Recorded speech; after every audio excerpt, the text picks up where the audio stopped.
त्यासाठी लागणारं साहित्य पाहूया। इथे मी 3 वाट्या तांदूळ घेतलेले आहेत। हा ना तांदूळ वाडा कोलम आहे, आपण कोणत्याही प्रकारचा तांदूळ घेऊ शकतो। आणि इथे मी 1 वाटी चणा डाळ घेतलेली आहे आणि 1 वाटी उडीद डाळ घेतलेली आहे।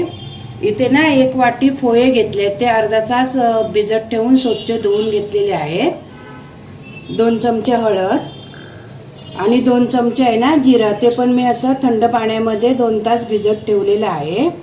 आणि हे मेथीचे दाणे ते पण 2 तास भिजत ठेवलेले आहे।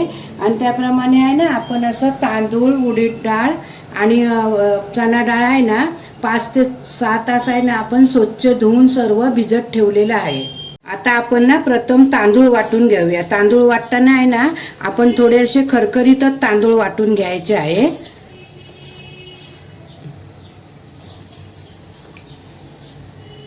थोडं पाणी टाकून आहे ना आपण तांदूळ वाटून घेऊया।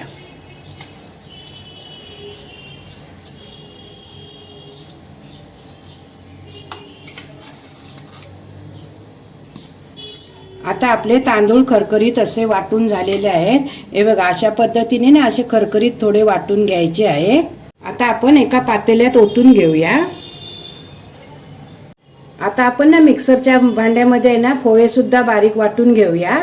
आणि उडीद डाळ आहे ना ती सुद्धा पाणी टाकून आपण बारीक वाटून घ्यायची आहे। आणि चणा डाळ सुद्धा बारीक वाटून घ्यायची आहे।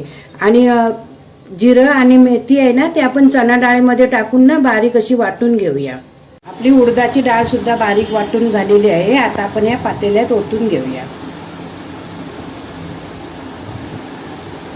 आता आपले पोहे सुद्धा बारीक वाटून झालेले आहेत। आता आपण या पातेल्यात ओतून घेऊया।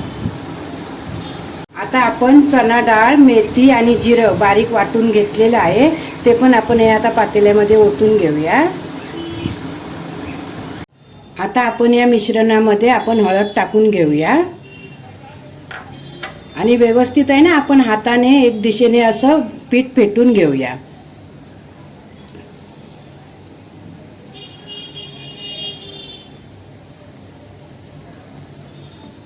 आपलं पीठ ना इतपत एवढं असं घट्ट पाहिजे, जास्त पातळ ठेवायचं नाही आहे।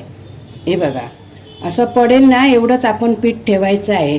जास्त घट्ट ठेवलं ना तर आंबोळ्या आपल्या ना कडक होतील। आता आपलं पीठ ना छान असं फेटून झालेलं आहे। आता हे झाकण ठेवून ना आपण 7 ते 8 तासासाठी ना आंबवत ठेवूया। आता आपल्या पिठाला आहे ना 7 ते 8 तास झालेले आहेत। आता आपण उघडून बघूया। बघा, मस्त असं फुगून आलेलं आहे पीठ। आता आपण ना यात मीठ टाकून घेऊया।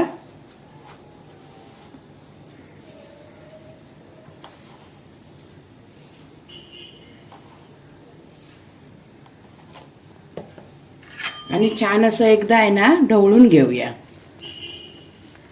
हे बघा, छान असं पीठ फुगून आलेलं आहे। आता गरम्यामुळे आहे ना पीठ आपलं लवकर येतं, 7 ते 8 तासात येतं। थंडी असेल ना तर पीठ लवकर येत नाही। मग त्यासाठी काय करायचं, हे आता आपल्या पातेलं आहे ना त्याला असं व्यवस्थित असं ब्लँकेटमध्ये गुंडाळून ठेवायचं, मग आपलं पीठ छान फुगून येतं।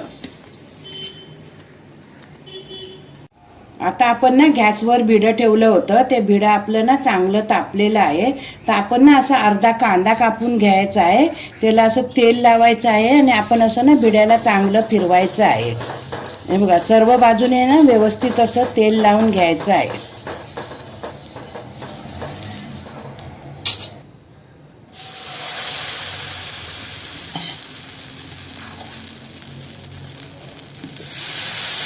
ही आहे ना आपण कापरोळी अशी थोडी जाडच ठेवायची आहे, जास्त ना पातळ ठेवायची नाही आहे। आता आपण झाकण ठेवून ना आपण थोडी एका बाजूने सेकून घेऊया। आता आपली पोळी आहे ना एक बाजूने खरपूस अशी भाजून झालेली आहे। आता आपण ना परतून घेऊया। या बाजूने पण आहे ना अशी 2 मिनिटं छान भाजून घेऊया।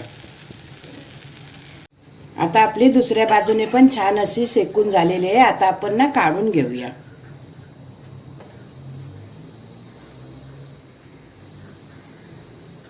आता आपण ना दुसरी पण खापरोळी करून घेऊया।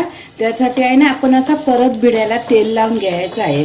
प्रत्येक खापरोळी करताना आहे ना भिड्याला आपण ना असं तेल लावून घ्यायचं आहे।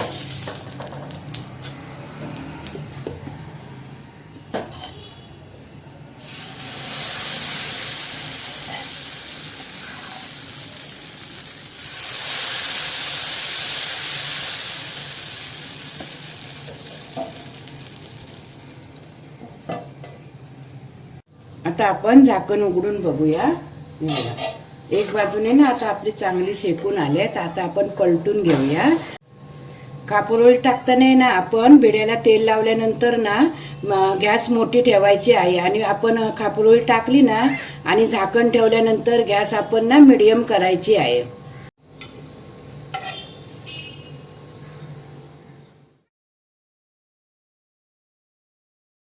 नारळाचा रस बनवण्यासाठी आहे ना मी इथे एक नारळ ना असा खवून घेतलेला आहे.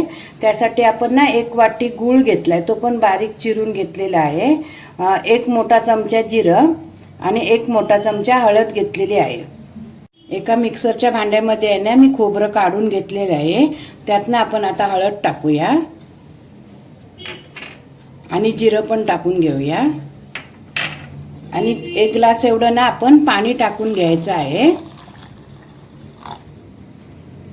आणि ना आपण बारीक होईपर्यंत ना वाटून घेऊया. आता आपण वाटलेलं मिश्रण आहे ना ते या चाळणीवरती गाळून घेऊया.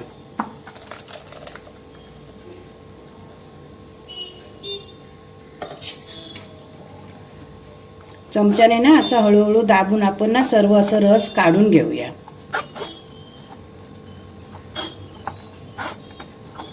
आता आहे ना हा नारळाचा किस परत आपण ना मिक्सरमध्ये टाकून थोडं पाणी टाकून ना एकदा असं आपण बारीक वाटून घेऊया.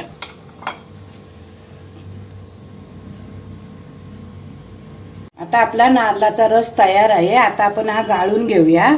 मी 2 ते 3 वेळा आहे ना नारळाचा किस असा मिक्सरला लावून गाळून घेतलेला आहे. आता यात आपण गूळ टाकून घेऊया.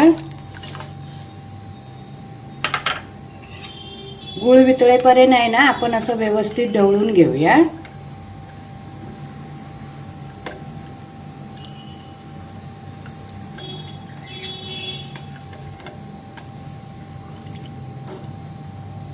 अशा प्रकारे आपला गूळ व्यवस्थित वितळलेला आहे आणि आपला नारळाचा रस तयार आहे. आपण ना असं एक आता खोलगट ताट घेतलाय. त्यात आपण ना अशी ही कापूरहोळी ठेवून घेऊया आणि ना याच्यावरती असा आपण ना रस ओतायचा आहे